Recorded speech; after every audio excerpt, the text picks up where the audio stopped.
पाकिस्तान की इकोनॉमी इस वक्त डाउन से डाउन हो रही है। इसी में एक बहुत बड़ी खबर शरीफ गवर्नमेंट की जानिब से सामने आई है। इंडियंस बेसिकली कहते हैं, आज उनके एक और मिनिस्टर ने कहा कि हम G20 में हैं और पाकिस्तान T20 में है। मतलब आप ग्रुप ऑफ 20 में हैं और पाकिस्तान जो है वो टॉप 20 जो टेररिस्ट ऑर्गेनाइजेशंस हैं उनका घर है। ये इस किस्म की बातें करते हैं। वो कहते हैं कि हम दुनिया की सबसे बड़ी हम एक्सपोर्ट करते हैं आईफोन और ये एक्सपोर्ट करते हैं दहशतगर्द। बिलावल ऐसे सिस्टम को जब तक रिप्रेजेंट करते रहेंगे, वो जितनी भी अंग्रेजी अच्छी बोल लें। That Mr. Modi made was that a specific message to the youth of Pakistan that eat bread or you can eat my bullet. एक तरफ बिलावल अमेरिका में बातचीत के लिए गुहार लगा रहे हैं, तो भारतीय डेलीगेशन ने अमेरिकी प्रशासन को साफ कर दिया है कि समझाना है तो पाकिस्तान को समझाइए। If Pakistan had not reacted, we would not have reacted. That would have been the end of that. They would have had to be persuaded. We don't need to be persuaded because we don't want war. ऐसा कहा जा रहा है, official BBC news दे रही है। जी नहीं, ऐसा नामुमकिन है। हो कैसे नहीं, ये हमारी इज्जत है, आबरू है, हमारी सलामती की अलामत। हम ये बताने में लगे हुए हैं कि बलूचिस्तान में जो भी हो रहा है वो सिर्फ भारत करा रहा है, बल्कि बलूचिस्तान क्या पूरी कंट्री के अंदर अगर कुछ भी होता है तो कहा यह जा रहा है कि उसका नाम फितनाउल हिंदुस्तान रखा जाएगा। मतलब एक तरफ तो आप कॉरिडोर खोलने की बात कर रहे हैं, आप कह रहे हैं आपने टर्म्स ठीक करने, आपने डेलीगेशन जो बाहर भिजवा रखा है बिलावल भुट्टो जरदारी साहब के साथ, वो भी बार बार अपने मैसेजेस में यही कह रहे हैं कि हम अमन चाहते हैं, हम दोस्ती चाहते हैं। ऑफिशियल न्यूज बीबीसी की न्यूज आई है, सऊदी अरेबिया को सेल करने जा सकता है आने वाले टाइम के अंदर।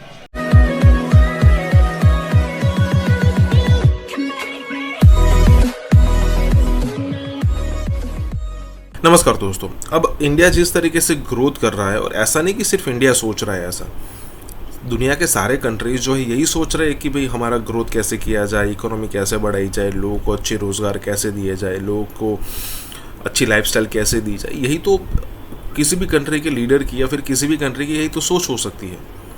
लेकिन क्या कभी आपने ऐसा सुना कि पाकिस्तान ट्राई कर रहा है कि वो G7 में ऐड हो जाए और G8 कर दे? क्या कभी आपने सुना है कि वो अपने दम पर ब्रिक्स का मेंबर बन जाए? क्या आपने कभी सुना है वो SCO का मेंबर तो है, लेकिन क्या कभी आपने सुना है कि उसने अपने दम पर बना है? वो SCO में मेंबर बना है जस्ट बिकॉज कि उसकी जो होस्टिंग है ना वो चाइना करता है। ब्रिक्स में भी वो चाइना के सपोर्ट से ही एंट्री लेना चाहता है, खुद के दम पर उसने मतलब कि आज तक कुछ नहीं उखाड़ा है। और अभी भी बात यही है कि चाहे कुछ भी चीज़ हो, आतंकवाद तो स्टॉप नहीं करना है। देखिए 20, 22, 25 करोड़ की पॉपुलेशन वाला कंट्री है, ठीक है। अगर हम जापान को छोड़कर अब आगे की इकोनॉमी बन चुके हैं तो जापान की पॉपुलेशन 10-12 करोड़ ही है।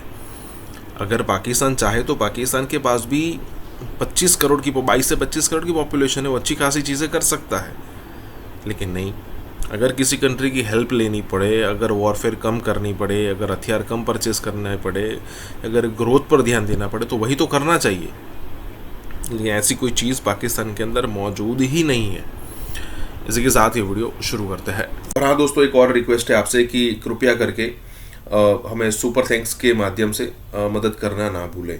इंडियंस बेसिकली कहते हैं, आज उनके एक और मिनिस्टर ने कहा कि हम G20 में हैं और पाकिस्तान T20 में है। मतलब आप ग्रुप ऑफ 20 में हैं और पाकिस्तान जो है वो टॉप 20 जो टेररिस्ट ऑर्गेनाइजेशंस हैं उनका घर है। ये इस किस्म की बातें करते हैं। वो कहते हैं कि हम दुनिया की सबसे बड़ी हम एक्सपोर्ट करते हैं आईफोन और ये एक्सपोर्ट करते हैं दहशतगर्द। और फ्रैंकली जो उनकी बात सही है वो ये है कि हम दुनिया की सबसे बड़ी डेमोक्रेसी हैं और ये पाकिस्तान जो है इसमें दुनिया की जो बड़ी अफवाजों में से एक है, वो पूरा मुल्क चलाती है। हमारा जो मुल्क है उसकी एक फौज है, इनकी जो फौज है उसका एक मुल्क है। बिलावल ऐसे सिस्टम को जब तक रिप्रेजेंट करते रहेंगे, वो जितनी भी अंग्रेजी अच्छी बोल लें, जो भी काम कर लें, जब तक पाकिस्तान अंदर से खोखला रहेगा, वेरी इंपॉर्टेंटली हमें अंदर झांकना होगा। इकोनॉमी पे काम करो। इकोनॉमी जो है वो उसके बगैर कुछ नहीं हो सकता। और मैं एग्री करता हूं बाय द वे, क्योंकि वो ही इकोनॉमी ही करते करते कि हम जो दुनिया की अब चौथी बड़ी इकोनॉमी है। मोदी साहब भी आपको रोज ताने देते हैं और उनके बाकी इंडियंस आपको इसके बेगर्स कहते हैं। द पॉइंट इज कि उनके पास बाकी है, तिजोरी उनकी ज्यादा बड़ी है और इसलिए उन्हें ज्यादा दुनिया में लिफ्ट मिलती है। अगर आपके पास पैसे हो आपको भी लिफ्ट मिलेगी। पैसा तो ऐसी जबरदस्त चीज है, जिसके पास हो उसे ज्यादा लिफ्ट मिलती है। कि अपनी डिप्लोमेसी पे काम करो, जो बेसिकली बिलावल एंड कंपनी करने आए हैं। That Mr. Modi made was that a specific message to the youth of Pakistan that eat bread or you can eat my bullet. एक तरफ बिलावल अमेरिका में बातचीत के लिए गुहार लगा रहे हैं, तो भारतीय डेलीगेशन ने अमेरिकी प्रशासन को साफ कर दिया है कि समझाना है तो पाकिस्तान को समझाइए। If Pakistan had not reacted, we would not have reacted. That would have been the end of that. Pakistan chose to react with shelling, then we reacted to the Pakistan reaction. And throughout, every day the message was the same from India to everybody who would listen. If they hit, we'll hit. If they stop, we'll stop. We don't want war. We want to focus on our growth and development. This message was given to everybody. So in that sense, no one needed to persuade us to stop. We had already said stop. So if there was any persuasion by the American president or his senior officials, it would have been persuasion of the Pakistanis. They would have had to be persuaded. We don't need to be persuaded because we don't want war. हम ये बताने में लगे हुए हैं कि बलूचिस्तान में जो भी हो रहा है वो सिर्फ भारत करा रहा है, बल्कि बलूचिस्तान क्या पूरी कंट्री के अंदर अगर कुछ भी होता है तो कहा यह जा रहा है कि उसका नाम फितनाउल हिंदुस्तान रखा जाएगा। मतलब एक तरफ तो आप कॉरिडोर खोलने की बात कर रहे हैं, आप कह रहे हैं आपने टर्म्स ठीक करने हैं, आपने डेलीगेशन जो बाहर भिजवा रखा है बिलावल भुट्टो जरदारी साहब के साथ, वो भी बार बार अपने मैसेजेस में यही कह रहे हैं कि हम अमन चाहते हैं, हम दोस्ती चाहते हैं, हम चाहते हैं हमारे टर्म्स ठीक हो जाएं। और दूसरी तरफ आप इस किस्म के नाम भी रख रहे हैं उन लोगों के जो पाकिस्तान में गड़बड़ कर रहे हैं, आप उनके नाम के साथ फितनाउल हिंदुस्तान लगा रहे हैं। यानी आप दूसरी तरफ देखा जाए तो आप हिंदुस्तान को चिढ़ाने का काम कर रहे हैं। और एक तरफ आप ये भी लगे हुए हैं कि जी हमने तो करतारपुर कॉरिडोर खोल दिया है, न जाने हिंदुस्तान ने क्यों बंद कर रखा है। मुझे एक चीज समझ नहीं आती कि हमने करतारपुर कॉरिडोर बना लिया, जी बड़ा अच्छा किया आपने, बहुत अच्छी बात है। और वहां से सिख यात्री जो आते हैं आप उन्हें भी वेलकम करते हैं, जो कनाडा में खालिस्तान के नाम पर हंगामा करते हैं आप उन्हें भी वेलकम करते हैं, जो टीवी चैनल्स पे आपने वो पुन्नू जो हर वक्त कहता रहता है कि कभी कहता है कि पुन्नू है कि बुन्नू है कि क्या है, पुन्नू ही है मेरा ख्याल है, जिसको जो हर वक्त ये कहता रहता है, कभी कहता है पार्लियामेंट उड़ा दूंगा, कभी कहता है एयर इंडिया के जहाज को गिरा दूंगा, कभी कुछ कहता है कभी कुछ कहता है, उसको आपने लाकर मेन स्ट्रीम मीडिया पर बिठा दिया। आपके चैनल पे सलीम साफी साहब जो कि मशहूर हैं, जिन्होंने एहसान का इंटरव्यू भी किया था, जो किसी वजह से टेलीकास्ट ना हो सका, लेकिन रिकॉर्डिंग तो फिर भी कर ली थी उस टेररिस्ट एहसान की। उन्हीं ने जो है वो पन्नू की शो की भी रिकॉर्डिंग की, और खैर वो तो ऑन एयर भी हो गया। ना सिर्फ ये बल्कि हमारे यहाँ के कुछ यूट्यूबर्स जो हैं उन्होंने भी पन्नू का इंटरव्यू बना लिया, और उसके बाद आप ऐसे लोगों को अपने चैनल पे बिठा रहे हैं जो भारत का पार्लियामेंट उड़ाने की बात करते हैं, जो कहते हैं कि हम उनके एयरलाइन को गिरा देंगे, जो कहते हैं हम उनकी फ्लाइट जारी होगी उस पर हमला कर देंगे, जो हर वक्त कहते हैं कि जी हम उसके टुकड़े कर देंगे, तो कभी कहते हैं हम खालिस्तान बना देंगे, कभी कुछ कर देंगे। खालिस्तान बनाते हैं नहीं बनाते हैं वो भारत का अपना मामला है। आप बीच बीच में जाकर अपने ताल्लुकात को और खराब क्यों करते हैं? और अगर वही बात भारत उठ के कह देता है कि हम बलूचिस्तान को अलग कर लेंगे, तब तो आपको बहुत बुरा लगता है। आप कहते हैं ऐसे कैसे उसने कह दिया, बलूचिस्तान हमारा है, हमारा हिस्सा है ये। तो आप क्यों खालिस्तान वालों का साथ देते हैं? आप जैसा करेंगे दूसरा भी पलटकर आपके साथ वही करेगा। लेकिन बात सारी ये कि पाकिस्तान में तो हमने 2-4 मंदिर छोड़ दिए हैं जो कि यकीनन कराची में और सिंध में और कई जगह पर ऐसे हैं जो बहुत यादगार के तौर पर कई सौ साल पुराने हैं और अभी तक मौजूद हैं, और इत्तेफाक है और खुशकिस्मती है कि हमने उन्हें नुकसान नहीं पहुंचाया है। क्या हम हिंदुस्तान के जो हिंदू हैं उनको भी वीजा देने के लिए तैयार हैं? क्या हम उनको भी वेलकम करेंगे? क्या हम उनसे कहेंगे कि आप आइए, आप पूरी तरीके से सेफ हैं, आप आइए और आके आपके जो मंदिर हैं आप उनको विजिट कीजिए? क्या हम रिलीजियस टूरिज्म के लिए तैयार हैं? क्या वाकई ऐसा है? कई बार हमारे कई दोस्तों ने भारत से भी ये कहा हमसे बात करते हुए कि जी अगर पाकिस्तान जो है वो रिलीजियस टूरिज्म की तरफ चला जाए तो पाकिस्तान बहुत कुछ कमा सकता है, पाकिस्तान की बहुत से प्रॉब्लम सॉल्व हो सकते हैं, पाकिस्तान की एक सॉफ्ट इमेज आ सकती है, और इसी किस्म की बातें जो हैं वो की गई।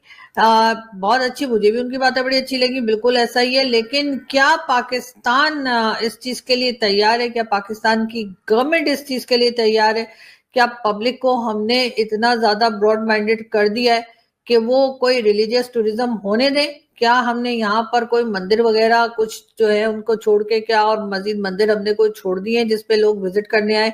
हाँ, कुछ जरूर ऐसी जगहें हैं और ऐसे मंदिर हैं जिसे हमारे दोस्त वगैरह भी बताते हैं और कहते हैं कि लोग विजिट कर सकते हैं। लेकिन हमारा सारा प्यार सिर्फ और सिर्फ सिख कम्युनिटी के लिए ही क्यों उमड़ा चला आ रहा होता है? हम हर वक्त सिखों को ही अपना भाई क्यों बता रहे होते हैं? सिख कम्युनिटी को ही हम अपने करीब क्यों बताते हैं?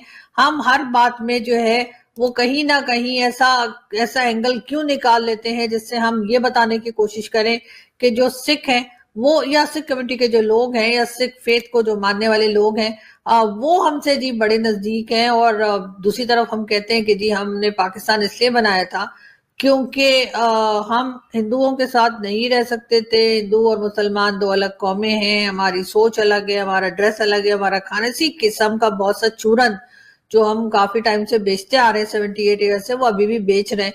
लेकिन मुझे एक चीज समझ नहीं आ रही कि आखिर ऐसा हुआ क्या है कि हमें अचानक से करतारपुर कॉरिडोर हमने बना दिया।